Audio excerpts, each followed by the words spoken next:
welcome back. So today we're going to be reviewing the second book in the Daughters series called The Daughters Break the Rules by Joanna Philbin. And now I've already done a video on the first book in the series, and if you're watching it in a playlist, that's great. Stay tuned for the third book called The Daughters Take the Stage.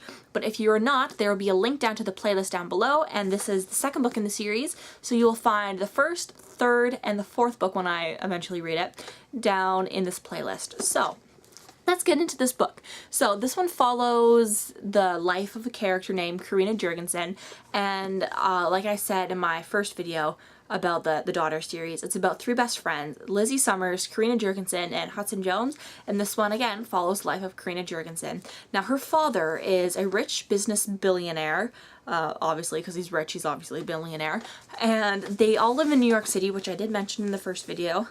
Yeah. They all live in New York City, one of the best places for rich and famous people.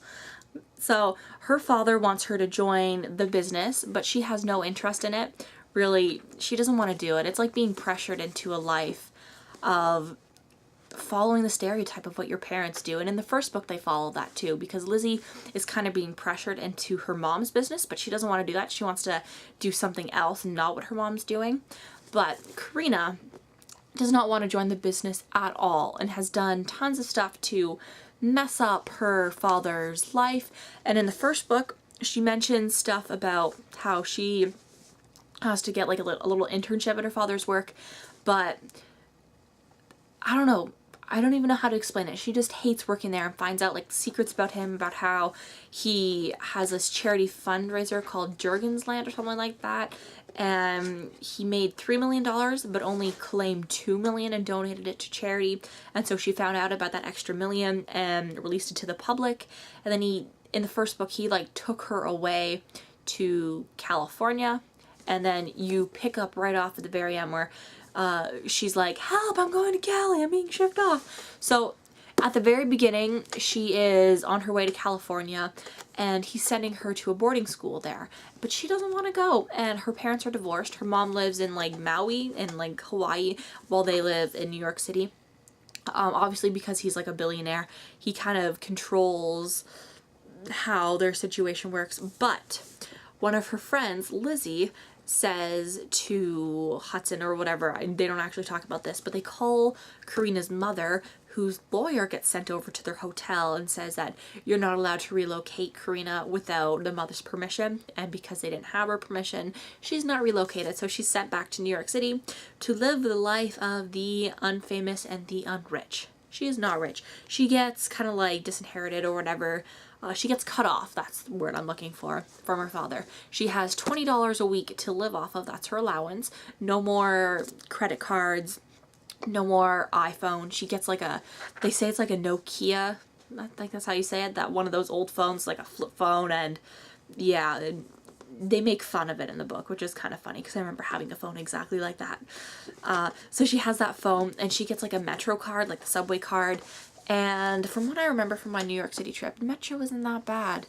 You don't need to, it's actually a lot faster than a lot of the cabs in the city. So she gets that, and she has to live off of that. And she meets this boy named Carter who she really wants to impress, and he is also rich, and he invites her on a trip over the Christmas break, because this takes place in like the fall time.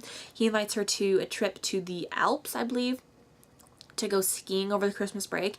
And because she's been cut off, she doesn't have any money to go, so she has to find a job to kind of like pay for this trip. And so she is figuring it's going to be around $1,000, about $700 for the flight and $200 for like the lift ticket, and then she needs money for everything else.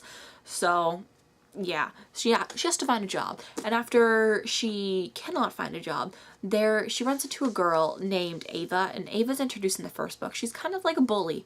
She's a bully. I don't like her. I don't like that character. I wish she would die or like leave the series and not be mentioned again. But she's like the evil mean girl stereotype. And so Karina actually decides to work, kind of get hired by Ava to help run the Silver Snowflake Ball, which is kind of like a charity fundraiser for the stupidest charity ever. It's like underage teenagers who can't get plastic surgery.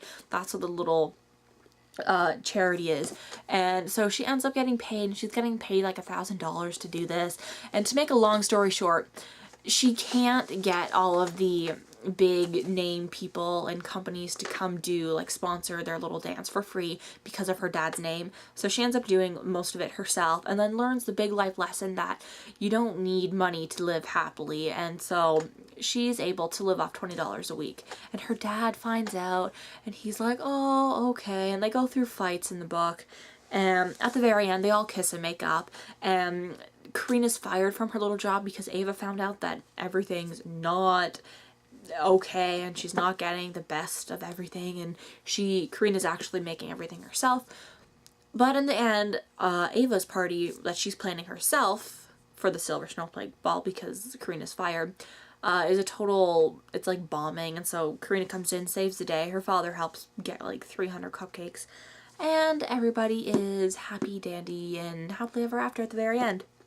And she also gets a boyfriend named Alex. I'm going to tell you that right now. He's like a DJ. She meets him, and he kind of takes her around the life of the non-rich and teaching her how she can do stuff for no money. And so it's pretty interesting. Definitely check out this book. And as I said before, the third book, which is The Daughters Take the Stage, it will be in the playlist that is linked down below. And I will see you next time. Goodbye.